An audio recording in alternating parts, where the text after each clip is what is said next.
ذرا تصور کریں، ہزاروں کروڑوں اربوں خربوں سال پہلے ایک پروجیکٹ چل رہا ہے۔ کس کا پروجیکٹ ہے؟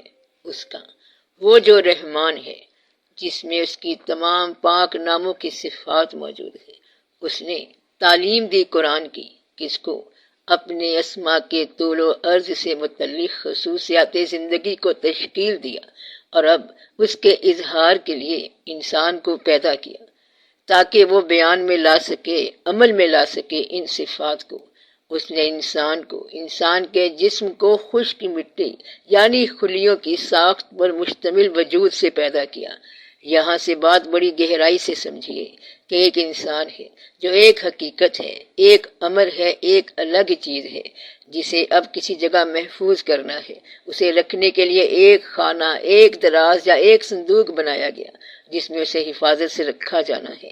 جیسے کہ ایک پھل ہے، اس پھل کی اصل اس کا ذائقہ ہے، اس ذائقے کو محفوظ رکھنے کے لیے اسے ایک جسم، ایک وجود، ایک شکل دے دی جائے۔ اب اس کا نام آم، سیب، کھجور وغیرہ کچھ بھی رکھ دیں، اب وہ اسی نام سے پکارا جاتا ہے جو کہ اس کا ذائقہ ہے۔ انسانی جسم میں اصل وہ انسان ہے جس کے ٹھکانے کے لیے جسم بنایا گیا کہ اس انسان نے زندگی کا ذائقہ مٹی کے وجود میں لینا ہے، اور اس کے بعد موت کا ذائقہ کسی نئے وجود میں اتر کر ہوگا۔ وہ وجود یا جنت کہلائے گا یا جہنم۔ اس وقت وہ دنیا کہلا رہا ہے، اور دنیا کو ذرا اور بھی قریب سے دیکھیں تو میرا جسم ہی میری دنیا ہے۔ ہر انسان کی دنیا اس کا موجودہ مٹی کا وجود ہے۔ تو اب انسان بن گیا، ہر چیز کو بنانے کا ایک مقصد تو ہوتا ہے نا کہ وہ کیا کام کرے گا۔ اسے بنایا گیا اللہ کے ناموں کی صفات کے اظہار کے لیے، لیکن کیونکہ جن کو ہم نے اس سے پہلے سموم آگ سے پیدا کیا تھا۔ سموم آگ ایک طرح کی مائکرو ویو شعاعیں جو انسان کے لطیف وجود کو، اس کے روحانی، ذہنی، شعوری وجود کو متاثر کر سکتی ہیں۔ تو اس الرحمان نے، اس نے دو سمندر ملا دیے جو باہم ملتے ہیں، یعنی فرشتئی اور حیوانی رجحانات، آفاقی شعور اور انفرادی شعور انسان میں ایک ساتھ ملا دیے۔ ان دونوں میں پردہ ہے کہ وہ حد سے تجاوز نہیں کر سکتے، کہ دونوں اپنے اپنے شعبے میں اپنے اپنے افعال کو پورا کرتے ہیں ایک ہی انسان میں رہتے ہوئے۔ تو کیا کوئی زمانہ ایسا نہیں تھا جب انسان کوئی چیز بھی نہ تھا، اس کا کوئی ذکر نہیں تھا، اس کی کوئی پہچان نہیں تھی، جب تک کہ اسے بنایا نہ گیا وہ کچھ بھی نہیں تھا۔ وہ جو اپنے آپ کو آج بڑا تیس مار خاں سمجھتا ہے، وہ کبھی زمانے کے خطوط میں تھا ہی نہیں۔ تو ہم نے دیکھا کہ یہ چیز اپنی کوئی شناخت دینا چاہتی ہے، یہ اپنے ہونے کا اظہار چاہتی ہے، تو بس ہم اس کی آزمائش کرنا چاہتے تھے کہ تو کیا ظاہر کرنا چاہتی ہے۔ بس ہم نے اسے سننے والا، دیکھنے والا بنا دیا کہ جا بتا تو کیا ہے، کیا کر سکتا ہے، کیا کہہ سکتا ہے، کیا سن سکتا ہے، اظہار کر۔ اور جو چیز تم نے اس سے مانگی اس نے تمہیں دی۔ تو کیا میں تمہارا رب نہیں ہوں؟ انہوں نے کہا ہاں، ہم اقرار کرتے ہیں۔ تو انسان کی سرشت میں اظہار تھا اور جن کی سرشت میں انکار تھا۔ انسان آج تک اظہار کرتا جا رہا ہے اور شیطان آج تک انکار کرتا آ رہا ہے۔ دونوں اپنی اپنی صفات کے اعتبار سے کام کرتے جا رہے ہیں۔ تو میں نے جن اور انسان کو بنایا ہے تو صرف اپنی بندگی کے لیے۔ انسان کو بے شک ہم نے آزمانا تھا تو اسے سننے دیکھنے والا بنا دیا۔ سننے دیکھنے والا کون ہوتا ہے؟ جو کسی چیز کو، کسی بات کو، کسی نام کو، کسی واقعے کو، کسی مشاہدے کو، کسی نظارے کو اپنے طور پر سمجھنے کی صلاحیت رکھتا ہو۔ ایسا نہیں کہ جو شے جس طرح پڑی ہے یا جس طرح نظر آ رہی ہے اسے ویسے ہی قبول کر لے۔ تو ہم نے اسے آزمانا تھا کیونکہ اس سے پہلے جن کی آزمائش ہو چکی تھی اور وہ اللہ کے اسما کی صفات کے اظہار کو اس طرح ظاہر کرنے میں ناکام ہوا جیسا کہ اللہ چاہتا ہے، کیونکہ قرآن سے وہی روکا جاتا ہے جو ازل سے گمراہ ہے۔ تو آسمان جالی دار کی قسم ہے۔ آسمان یعنی شعور، اور جالی دار تانا بانا یعنی مختلف خیالات سے گھرا ہوا شعور۔ وہ خیالات جو ایک دوسرے کو کاٹتے جا رہے ہیں، اچھا خیال برے کو، برا خیال اچھے کو۔ البتہ تم پیچیدہ بات میں پڑے ہوئے ہو، در حقیقت تم مختلف خیالات کا شکار ہو، اس لیے کسی ایک فیصلے پر، کسی ایک نقطے پر نہیں آ پا رہے۔ تو قرآن سے وہی روکا جاتا ہے جو ازل سے گمراہ ہے، جن کو پہلے پیدا کیا، پھر انسان کو پیدا کیا۔ ان دونوں کو پیدا کرنے کا مقصد کہ صرف اپنی بندگی کے لیے، تو وہ جو اللہ کو کھڑے یعنی اچھے حالات میں، آسان ماحول میں، امن کے زمانوں میں، خوشحالی کے دور میں، اور بیٹھے یعنی اچھے اور برے ملے جلے حالات میں، گزارے والے حالات میں، اور کروٹ پر لیٹے یعنی حالات اچھے ہیں یا برے ہیں، غریبی ہے، آسائشوں کی کمی ہے، دنیاوی سامان ہے یا نہیں ہے، ہر حال میں وہ جو اللہ کو یاد کرتے ہیں یعنی اس کی طرف دھیان رکھتے ہیں، اور آسمان اپنے شعور اور زمین اپنے جسم کی زندگی کی پیدائش میں فکر کرتے ہیں، غور کرتے ہیں، وہ کہتے ہیں، یقین رکھتے ہیں کہ اتنے بڑے نظام کو، اتنی بڑی کائنات کو اے ہمارے رب تو نے یہ بے فائدہ نہیں بنایا، تو سب عیبوں سے پاک ہے، سو ہمیں دوزخ کے عذاب سے بچا۔ تو اللہ نے انسان کو وجود عطا کر دیا، انسان نے چاہا کہ مجھے کوئی پہچان ملے تو اسے انسان کی پہچان دے دی گئی۔ اب ہم اس آفاقی شعور کو آزمائیں گے انفرادی شعور کے ساتھ۔ تو ہم نے کہا کہ اے آدم، تم اور تمہارا جوڑا جنت میں جا کر رہو، اور اس میں جو چاہو اور جہاں سے چاہو کھاؤ، اور اس درخت کے نزدیک نہ جانا، پھر ظالموں میں سے ہو جاؤ گے۔ اور ہم نے کہا اے آدم، تم اور وہ جس کے ساتھ تم اپنی حالت اور زندگی میں شریک ہو، جنت کی حالت میں رہو، اس جہت کی برکات کے ساتھ جس طرح چاہو جیو، لیکن اس درخت کے قریب مت جانا، کبھی اس غلط فہمی میں نہ رہنا کہ تمہارا وجود جسم تک محدود ہے، ایسا نہ ہو کہ تم خود پر ظلم کر بیٹھو یعنی اپنی حالت سے بدل دیے جاؤ۔ لیکن شیطان نے ان کو اس شعور کی حالت سے پھسلا دیا جس میں وہ تھے، اور انسان کو جسمانی حالت میں لے آیا، اور ہم نے کہا کہ ایک دوسرے کے دشمن بن کر اترو، تم زمین پر جسمانی زندگی کے حالات کے ساتھ رہو گے اور کچھ وقت تک اس سے فائدہ اٹھا سکو گے۔ تو ہم نے کہا تم سب نیچے جاؤ، کہ پھر ہم نے اسے سب سے نیچے پھینک دیا، یعنی پھر ہم نے اسے محدود کر دیا حالات کی دنیا تک۔ تو ہم نے کہا تم سب نیچے جاؤ، وہاں سے اس شعور کی حالت سے جس میں تم جسمانی پابندیوں سے آزاد تھے، جنت کی زندگی سے اب اترو، اور جب میری طرف سے تمہارے پاس کوئی ہدایت آئے، پس جو میری ہدایت پر چلیں گے ان پر نہ کچھ خوف ہوگا اور نہ وہ غمگین ہوں گے کہ وہ جسمانی شعور سے آفاقی شعور میں داخل ہو جائیں گے۔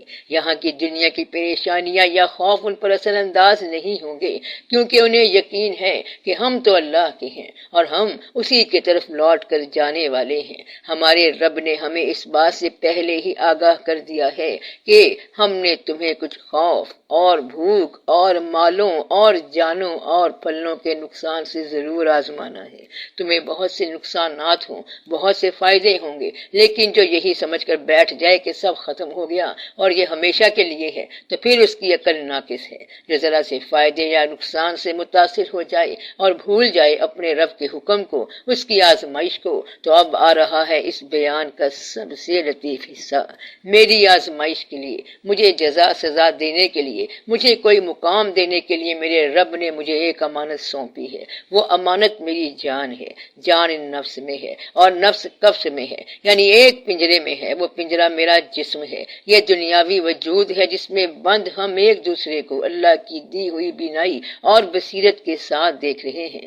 میرے ذمے صرف ایک ہی ڈیوٹی ہے، ہر ایک کے ذمے ایک ہی ڈیوٹی ہے کہ جو امانت، جو نفس تمہیں دیا گیا ہے، جسم کی حالت میں اسے تم نے خیانت سے بچانا ہے، اسے تم نے جھوٹ سے بچانا ہے، اسے تم نے بے ایمانی سے بچانا ہے، اسے تم نے کسی کو دھوکہ دینے سے بچانا ہے، اسے تم نے کسی غریب کا، کمزور کا، یتیم کا مال کھانے سے بچانا ہے، اسے چوری کرنے سے بچانا ہے، اسے زناکار ہونے سے بچانا ہے، اسے بد اخلاق ہونے سے بچانا ہے، اسے حرام کاری سے بچانا ہے۔ تو جنت کا الٹ دوزخ، اور تم جنت کی حالت سے نکال کر دوزخ کی حالت میں بھیج بھیج دیے گئے آزمائش کے لیے، اور جس جگہ اتارے گئے وہ تمہارا جسم ہے، اور اس کے 7 دروازے ہیں، 7 اعضاء، آنکھ، کان، زبان، ہاتھ، پاؤں، پیٹ اور جنسی اعضاء، اور ہر دروازے کے لیے ایک حصہ مختص ہے کہ تمہارے وجود کا یہ ہر حصہ اپنے اپنے اچھے برے اعمال کا جواب دہ ہے کہ تم نے کیا دیکھا، کیا سنا، کیا عمل کیا، کیا کھایا، کیا پیا، تم خود ہی جانتے ہو، خود ہی کرتے ہو۔ تو بے شک پرہیزگار باغوں اور چشموں میں رہیں گے۔ جن لوگوں نے اپنے وجود کی، اپنے نفس کی، اپنے ان اعضاء کے غلط استعمال سے پرہیز کی، وہ لوگ باغوں میں یعنی زندگی میں اور چشموں میں یعنی علم میں رہیں گے، باخبر رہیں گے، یاد میں رہیں گے اپنے رب کی۔ تو اے ایمان والو، اللہ سے ڈرو، اور ہر شخص کو دیکھنا چاہیے کہ اس نے کل کے لیے کیا آگے بھیجا ہے، اور اللہ سے ڈرو کیونکہ اللہ تمہارے کاموں سے خبردار ہے۔ اور ان کی طرح نہ ہو جانا جنہوں نے اللہ کو بھلا دیا، پھر اللہ نے ان کو ایسا کر دیا کہ وہ اپنے نفس کو ہی بھول گئے، یعنی اپنی اصل حقیقت کو ہی بھول گئے۔ تو قسم ہے نفس کی اور اسے درست بنانے والے کی، پھر سمجھ دی اس کو بدکاری سے اور بچ کر چلنے کی۔ جس نے نفس کو پاک رکھا وہ مراد کو پہنچا۔ تو کس کو پتا ہوتا ہے کہ میں مرنے لگا ہوں، مجھے بھوک لگی ہے، مجھے فلاں ضرورت ہے، مجھے نیند آ رہی ہے؟ بتاؤ کس کو پتا ہوتا ہے؟ ہمیں اپنے ہونے کا، اپنی ضرورت کا کون احساس دلا رہا ہے؟ یہ ہمارا اپنا ہی جسم، ہمارا اپنا نفس، یہ جان جو ہمیں اپنی آواز احساس کی شکل میں سنواتی ہے، اور ہم اس کی ہر بات کو مانتے چلے جاتے ہیں، اس کی ہر ضرورت کو پورا کرنے کے لیے بے چین ہو جاتے ہیں۔ کیوں بے چین ہوتے ہیں؟ کیونکہ ہم اس میں اور خود میں فرق نہیں محسوس کر رہے، ہم اس کی ہر ضرورت کو اپنی ضرورت سمجھ رہے ہیں، اور بھول گئے ہیں اپنی حقیقت کو کہ اس سے ہٹ کر بھی ہمارا ایک اصل حقیقی وجود ہے، وہ وجود جس کا یہ جسم ساتھی بنا۔ جسم وہ ساتھی ہے جو ایک وقتی تعلق ہے، ہمیں اس پہ حاوی ہونا تھا لیکن یہ ہم پہ حاوی ہو گیا، اس کو سکون میں لانا تھا لیکن یہ تو ہمیں ایک کے بعد اپنی ایک خواہش کی گرفت میں لاتا چلا گیا۔ تو امانت لوٹانے کا وقت قریب ہے، جس نے جسم دیا تھا وہی واپس لے جائے گا۔ ہم اسے چھوڑنا نہیں چاہتے، کبھی ڈر لگتا ہے تو کبھی لالچ، کیونکہ اسے اپنی ملکیت سمجھا۔ اگر اس کی ملکیت سمجھا ہوتا تو اسے اس کے مطابق چلاتے، ہم نے اسے اپنے مطابق چلایا ہے کیونکہ ہم اس کے آقا بنے ہوئے ہیں، مالک بنے بیٹھے ہیں، تبھی تو ڈرتے ہیں کہ اسے ختم نہ کر دیا جائے۔ اگر اس کا مال سمجھتے تو ہمیں کیا پرواہ، جس کا ہے وہ لے جائے، یہ تو اس کی مہربانی تھی جس نے ہمیں اس دنیا کے میلے کو دیکھنے کے لیے ایک لباس عطا کر دیا تھا، ہمیں موقع دیا کہ اپنی پہچان کرو، خدا کو پہچان جاؤ گے، اور خدا کی پہچان کرنے نکلو گے تو خود تک پہنچ جاؤ گے، یعنی خود کو پہچان لو گے۔ تو ان لوگوں کو خوشخبری دے جو ایمان لائے اور اچھے کام کیے کہ ان کے لیے باغ ہیں، وہ ٹھکانہ ہے جن کے نیچے نہریں بہتی ہیں زندگی کی، حیات کی۔ جب انہیں وہاں کا کوئی پھل کھانے کو ملے گا تو کہیں گے یہ تو وہی ہے جو ہمیں اس سے پہلے ملا تھا، کہ یہ تو میرا وہی ہم سفر ہے جو مجھے زندگی میں ملا تھا، میرا دوست، میرا نفس، میرا ساتھی، اور انہیں ہم شکل پھل دیے جائیں گے، اور ان کے لیے وہاں پاکیزہ جوڑے ہوں گے اور وہ وہیں ہمیشہ رہیں گے۔ اگر کسی انسان کے غلط خیال کا، برے عمل کا اثر اس کے گرد پھیلے ماحول پر پڑتا ہے تو انسان کی اچھی نیت اور نیک اعمال اور خیالات کا اثر بھی ماحول پر اور ارد گرد موجود لوگوں پر ضرور پڑتا ہے اس کی عمل کی شکل میں، کیونکہ احساس کی زبان روح کی زبان ہے، اور روح سے نکلی بات دل کی بات ہوتی ہے۔ تو دل سے جو بات نکلتی ہے اثر رکھتی ہے، پر نہیں طاقت پرواز مگر رکھتی ہے۔ تو یہ ہے آزمائش اللہ کی طرف سے ہمارا یہ اپنا ہی وجود۔ آزمائش باہر سے نہیں ہے، ہمارے اندر سے ہے، ہمارے قریب ترین اس ساتھ سے ہے۔ ایک اس کو سدھار لیا تو ہمیں اپنی کائنات کی سمجھ آ جائے گی۔ تو عمر بھر غالب یہی بھول کرتا رہا، دھول چہرے پہ تھی اور آئینہ صاف کرتا رہا۔ ہم برائیاں دوسروں میں دیکھتے رہے اور یہ وہی برائیاں ہیں جو ہم میں موجود ہیں۔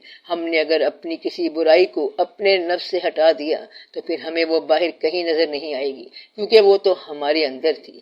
جب نیت اور خیال پاک ہو جائے تو نفس سکون میں آ جاتا ہے۔ تو اے اطمینان والے نفس، اے اطمینان والی جان، اپنے رب کی طرف لوٹ، اب بہت منمانی ہو گئی، چل لوٹ چل، اس سے راضی ہو جا، اس کے ہر فیصلے سے راضی ہو جا، اس کی ہر تقسیم سے راضی ہو جا، اس کی ہر تقدیر سے راضی ہو جا، اطمینان کی حالت میں لوٹ آ تو وہ تجھ سے راضی ہوگا اور ارشاد ہوگا کہ پس میرے بندوں میں شامل ہو جا اور میری جنت میں، میری رضا میں داخل ہو جا۔